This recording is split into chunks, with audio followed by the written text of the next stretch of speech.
We're going to talk about that right now. Let's have a look. We've got various pictures of people to show you. There is Mr Farage. But that sparked turmoil within some of the rest of the party, with one UKIP MEP, Patrick O'Flynn, calling Farage snarling, thin-skinned and aggressive.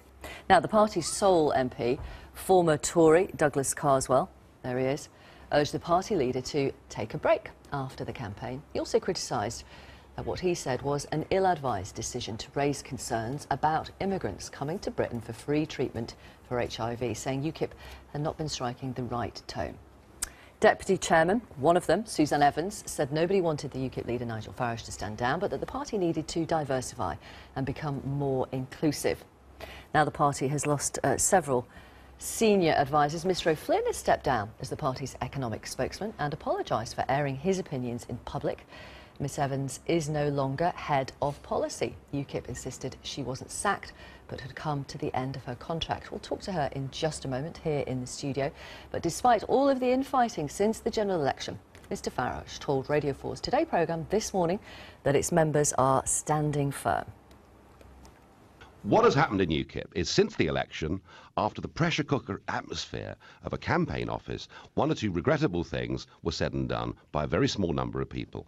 But I tell you where this leaves UKIP going into this referendum campaign, unlike the other parties, united. 100% united. We have, for over 20 years, fought hard to make the EU an issue. We were told we were the madmen from the hills for even considering whether Britain could have a future outside of political union, and we now have a referendum on this subject. We're united. The other parties are very, very divided. So that was Nigel Farage on the radio this morning. Suzanne Evans, a deputy chairman of UKIP, is here. But you've lost your role. Good morning. You've lost your role in charge of policy development. Why? Well, let me say, I think some of the headlines that you've seen this morning have been very misleading, and I'm really glad that you've given me this opportunity to come on the programme and explain. There's been lots of talk about plots, about coups. Well, first of all, let me say, the only person that's ever plotted against Nigel Farage's leadership is Nigel Farage himself, by offering to resign if he didn't win his Westminster seat. And I and lots of other people actually encouraged him not to do that when he did lose in South Thanet. So why the other thing, you know, there's been talk of a purge, and again, yeah, let me explain that. There's been no purge, or if there has, it's not been very successful.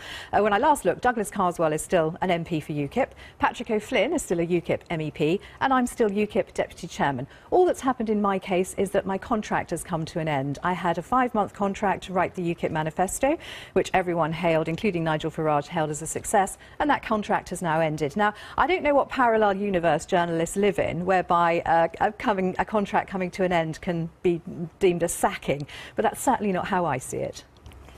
What have you done to undermine Nigel Farage? Absolutely nothing. Absolutely nothing. As I said, he has my complete loyalty. He's a fantastic leader. He's always been, well, certainly for the last couple of years I've been in UKIP, been one of my political heroes. He's done wonders for UKIP. Nobody has tried to undermine him. I say again, the only person plotting against Nigel was Nigel himself. Have you ever briefed against him? No. Never? No.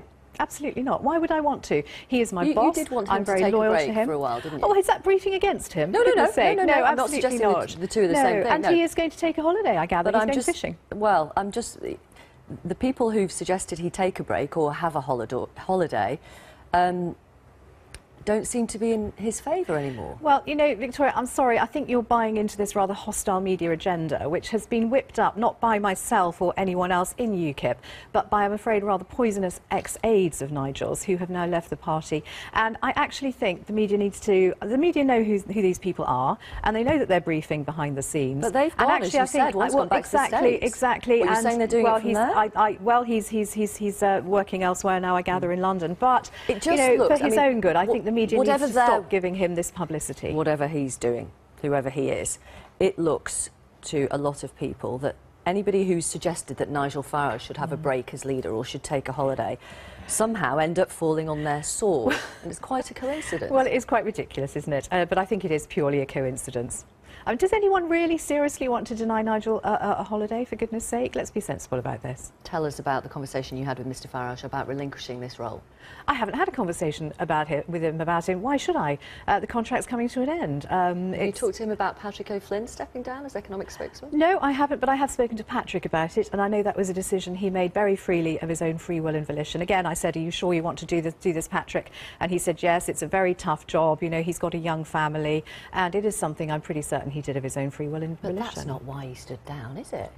Well, he suddenly wants to spend more time with his family. But I'm not saying he wants to spend more time with his family. He has done this job now for over a, well, it was, I think he took the spokesman role about the same time I became deputy chairman.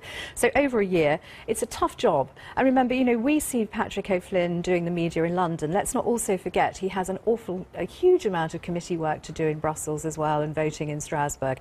It is a tough job. Economics, I suspect, is possibly the toughest spokesman job anyone can do. And Patrick has been exemplary at it. I was very privileged to work with him putting the manifesto together. He didn't put a foot wrong. He's the one, of course, that described Mr Farage as thin-skinned, aggressive and snarling. Again, he says, you know, that was actually what the public image of Nigel is. And I think this is a problem. Nigel is great. I've certainly never found him aggressive, snarling, or certainly not thin-skinned. I think he's rather thick-skinned. But I think the public image of him is such. And that's, you know, the public image of the man is something that's very different from the man himself. People who know more about this than me, our assistant political editor Norman Smith says what's happened in the last 24 hours is that effectively two of the more moderate, well-presented spokespeople, yourself and Patrick O'Flynn, are no longer at the front of UKIP. And so the questions about which direction the party goes in now still remain. Well, of course, we're always going to have debates about messaging. But let's be clear. We know what our main message is. We want to get out of the European Union. I want that, Patrick wants that, Nigel wants that, and 100% of people in UKIP want that. Thank you very much for talking to us. Thank you. Suzanne Evans, who is the Deputy Chairman of UKIP. One of them, anyway, there are two.